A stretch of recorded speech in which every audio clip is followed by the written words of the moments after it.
Hi everyone, welcome back to the Anna-losophy Podcast. Today we're talking about one of the most famous stories ever written in philosophy, and that is Plato's Allegory of the Cave. Even if you aren't that into philosophy or you've never opened a philosophy book before, you've probably encountered references to this story somewhere and somehow. Whether it's teachers, politicians, psychologists, or filmmakers like The Matrix, a story written almost 2,400 years ago continues to find brand new audiences. And I think that's because when Plato wrote this, he wasn't really thinking about ancient Greece. He was writing about something that every human being in general experiences. When people first read the Allegory of the Cave, they often think it's a story about knowledge, and of course, that's certainly a part of it. Other people think it's a story about education, and they're not wrong either. But the more time I spend with the allegory, the more I think Plato is interested in a much more general question. How can a person tell the difference between reality and the version of reality they happen to be familiar with? Because most of us move through life assuming that the world makes sense. We just wake up, go about our routines, make decisions, and don't really stop to wonder whether our understanding of things is incomplete or not. And Plato takes this assumption and turns it into a story, or an allegory. And for today's episode, I've divided everything into 3 sections. The first section is the cave, the second is the world outside, and the third is called the return. And together, those 3 sections form one of the most fascinating and interesting philosophical journeys arguably ever written. Okay, so this first section is the cave, and here Plato asks us to imagine a group of prisoners who have spent their entire lives inside an underground cave. And they're not literally prisoners in the sense that they weren't captured recently or actually committed a crime, but they've been there since their birth. Their heads are fixed in place so that the only direction they can look forward is straight ahead. Behind them, which they aren't aware of, is a fire. Now between the fire and the prisoners is a raised pathway. People walk along that pathway carrying various objects. As those objects pass in front of the fire, shadows appear on the wall facing the prisoners.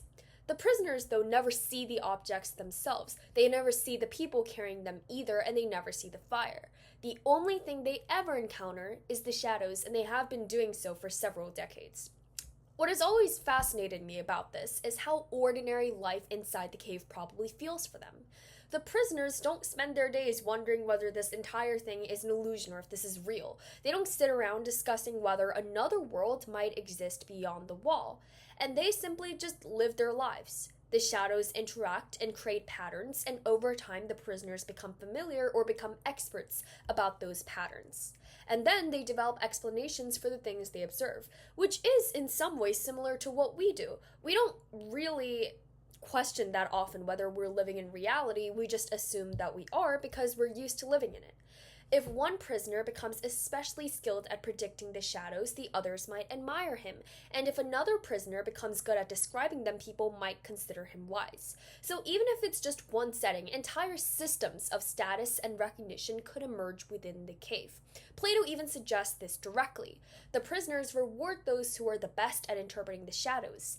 In other words, success inside the cave depends upon understanding the cave itself. Plato, although it may look like that at first, isn't describing people who are lazy or unintelligent, because in many ways the prisoners are paying attention and learning and observing and drawing conclusions. Everything they know comes from the evidence available to them. The only challenge, though, is that little do they know, the evidence itself is very limited. Whenever I read this section, I find myself thinking about maps. Imagine trying to draw a map of the entire world after only exploring a single town. You can become very knowledgeable about that town. You can memorize every street and every building, and you could understand it better than anyone else. Yet your map would still be incomplete because the territory extends far beyond what you've seen. And the prisoners face a similar problem. Although their understanding is detailed, the world they're studying represents only an extremely tiny portion of reality. The allegory is so influential, though, because Plato never lets us completely separate ourselves from the prisoner. Most people hear the story and immediately identify with the prisoner who escapes.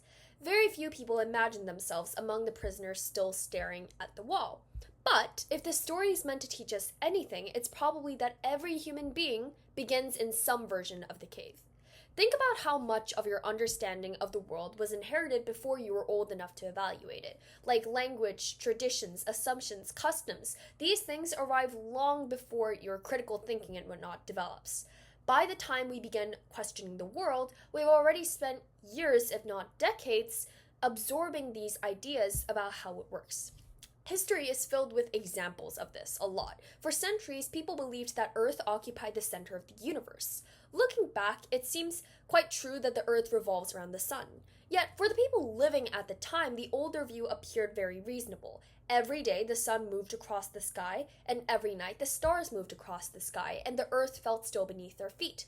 The conclusion they had matched everyday experience so well that it remained dominant for generations. So, looking back, I don't think Plato would be surprised by that story. The prisoners aren't foolish because they trust what they see, because like human beings, us, we naturally trust what they see. The more general question concerns whether seeing is enough. And as the allegory continues, something very unexpected happens, which is that one prisoner is freed. But now, I want everyone to step inside the shoes of this escaped prisoner, because imagine how strange and confusing that moment would be. Every assumption you've ever held suddenly begins to kind of crumble away, because the wall you've spent your entire life studying no longer occupies the center of reality. There are sounds you don't recognize and objects you don't understand, because everything used to be a shadow. Everything that once seemed obvious becomes quite uncertain for you. The prisoner, for the first time, turns around and sees the fire. And for the first time, he understands that the shadows were definitely not independent things, they were just reflections of something else out there. The realization must be quite shocking and confusing. The explanations that once seemed complete for this person now appear untrue or just partial. But Plato doesn't stop there. The prisoner continues upwards and actually leaves the cave into the real world. Okay, so the second section is the world outside. And I want to note here that modern stories often portray discovery as exciting from the very beginning. Like, you discover something new, it's usually pretty happy. But a character uncovers the truth and immediately experiences this sort of peace in mind. But Plato's version feels very realistic. The prisoner's eyes, the first thing that happens is that it struggles to adjust. They see the sun for the first time, and for obvious reasons, the light hurts. They were only experienced the shadow. They only saw complete darkness and some shadows, so the world outside feels very overwhelming. At first, he can only look at shadows and reflections, and then he sees actual objects. And this detail has always struck me as very insightful. Because when you learn something, it doesn't happen it doesn't happen like all at once. Because it's usually just piece by piece, like baby steps. Some of the most important ideas we encounter require time before they make sense or materialize inside our brains. And instead of just simply absorbing them, we actually grow into them and get used to them.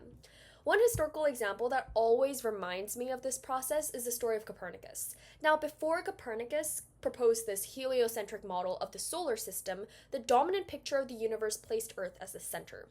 When people hear that today, they often imagine the older model as, forgive my language, but kind of absurd. The reality is a lot more interesting, though. The geocentric system served for centuries because it explained a tremendous amount of what people observed. And it was a serious attempt to understand reality based on the evidence that they had. It was actually a pretty logical conclusion. Now, though, suddenly Earth became a planet rather than the center of existence. Humanity's place in the cosmos is very different than it had before. And instead of just being merely scientific, it was also psychological, because it changed the way people understood the Earth as well as the people around them and themselves. Plato, I would guess, is very fascinated by moments like that, because the prisoner, on top of acquiring information, has his relationship to reality changing because it's a different reality. Another example comes from exploration. Before the great voyages of the 15th and 16th centuries, many Europeans possessed a very limited picture of the world beyond their immediate surroundings. Then, explorers crossed a bunch of oceans and returned with accounts of entirely unfamiliar lands, civilizations, cultures, languages, and that's where maps started to get a little bit more detailed and accurate, and it expanded and the world became larger. Every major discovery seems to have this quality. Reality suddenly extends beyond the reality that people previously imagined. Brilliant people, though, can remain trapped by assumptions, which proves the point that the people who lived inside the cave aren't stupid or aren't dumb just because they made a conclusion based on the reality they lived in for decades. In fact, they were just being a logical human being. Highly educated people can still remain trapped by assumptions. So that is why the issue Plato is trying to discuss is not whether someone is smart or not, but the issue is whether someone remains open to the possibility that their current understanding might be incomplete. And that's a very hard thing to do. Human beings naturally prefer stability. We like explanations that help the world make sense. And we enjoy this because it allows us to move through life with a certain kind of confidence that, I know what I'm doing. And the prisoner loses this when he leaves the cave. It wasn't that long, but for a period of time, he occupies a position that's quite uncomfortable because the old explanations he was used to no longer work. Looking back at my own experiences, some of the best learning I've experienced have felt exactly like that. A book can introduce an idea that I've never considered, and it still does. A philosophical argument it kind of pokes some weaknesses in a position that I thought was 100% right. And the result is rarely just clarity straight away. It's not really that, because you might feel doubt in some positions. More often, it feels like standing between two worlds, like a rock and a hard place. And eventually, the prisoner reaches the point where he can look directly at the sun. For Plato, the sun represents the highest form of understanding, as it illuminates everything else. It allows the world to be seen as it truly is. And then the story takes one final turn, which is when the prisoner goes back. Section 3 is the return, and this is definitely, hands down, my favorite part of this allegory. Most stories would probably end with the discovery. The hero escapes, and everyone celebrates, but Plato chooses a different ending. The prisoner returns back to the cave. And I assumed this section existed mainly to criticize the prisoners. Because imagine returning to a place where everyone still understands the reality the way you once did. And you finally accept it. And you tell these people, this is wrong. You need to explore the outside world with me, and let's do this together. And he tries to explain what he's seen and describe the world outside, talking about the sun and actual objects rather than the shadows. But the problem is, your audience has no frame of reference for any of it. Their entire understanding of reality was still built inside the cave. And this is where the conversation becomes very, very hard. And, I thought at first that it meant that the prisoners who didn't want to go out and explore the actual reality is incapable of thinking, doesn't have that much critical thought compared to the prisoner who escaped and just accepted that, maybe the reality I was exposed to wasn't complete. It was actually incomplete. But it's actually because they're operating from fundamentally different experiences. And history offers countless examples of people who found themselves in situations like this. And even in the first two episodes, we explored Socrates spending much of his life questioning assumptions that other Athenians accepted without hesitation. Reformers throughout history have challenged traditions that seemed permanent, and explorers returned home with reports that contradicted established beliefs by a lot. And what fascinates me is that resistance often appears even when people are presented with evidence. Even when the prisoner offers a pretty good explanation as to what is outside the cave, the people inside the cave don't want to go out. Human beings don't really evaluate information by themselves or in isolation, because ideas become connected to the identity that they already had for decades and their way of understanding the world. And changing someone's mind can also feel like changing a big piece of yourself. And in this case, the prisoners literally have to change their entire world. Plato seems remarkably aware of this, because the prisoners understand the cave. They know how it works. Their lives are organized around it. As I think about the allegory today, I find it impossible not to connect it to modern life. Of course, we don't literally live in a cave, we're not, but we live in an age with a lot of access to information. We have millions of books, articles, lectures, documents that are available within just the blink of an eye, and yet disagreement remains everywhere. Different groups often inhabit entirely different understandings of reality, like you can see in discussions about science or religion or biology, and actually a lot more. So the challenge is no longer finding information, because we have that, but the challenge is figuring out how the information fits into a larger picture, which is why Plato's story continues to relate to a lot of us. The allegory never promises that we'll completely escape every cave. In fact, I personally suspect that Plato would argue that the process is never ending. Like, even for the prisoner who just escaped the cave, he saw the sun, but he also didn't see a lot of things because he wasn't there for a long period of time. Every generation discovers assumptions that previous generations overlooked, and every generation expands humanity's understanding in some way, shape, or form. Every generation also inherits limitations that future generations will also eventually notice. And that is why the search still continues. And perhaps that is the most important lesson inside the allegory. Because true wisdom, although it comes from believing that we finally reach the end of understanding, it's more so the fact that it comes from recognizing how much remains unexplored. We have a famous saying, like, the more you know the fact that you don't know. And of course, it kind of sounds confusing at first, but the more you are able to explore, the more you realize there's actually more out there that you haven't explored yet. But that understanding is only possible when you explore something. And more than 2,000 years after Plato wrote about prisoners staring at shadows, readers continue returning to the story. Everyone, because it captures something very, very, long-term about the human condition.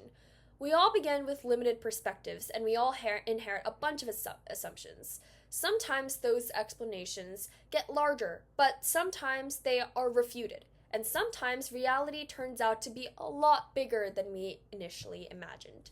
And maybe that's why the Allegory of the Cave remains one of the greatest philosophical stories ever written. Instead of just asking, do the prisoners understand reality, it asks whether we do, even if Plato lived in the past. Thank you guys so much for listening. I'll see you in the next episode. Bye, guys.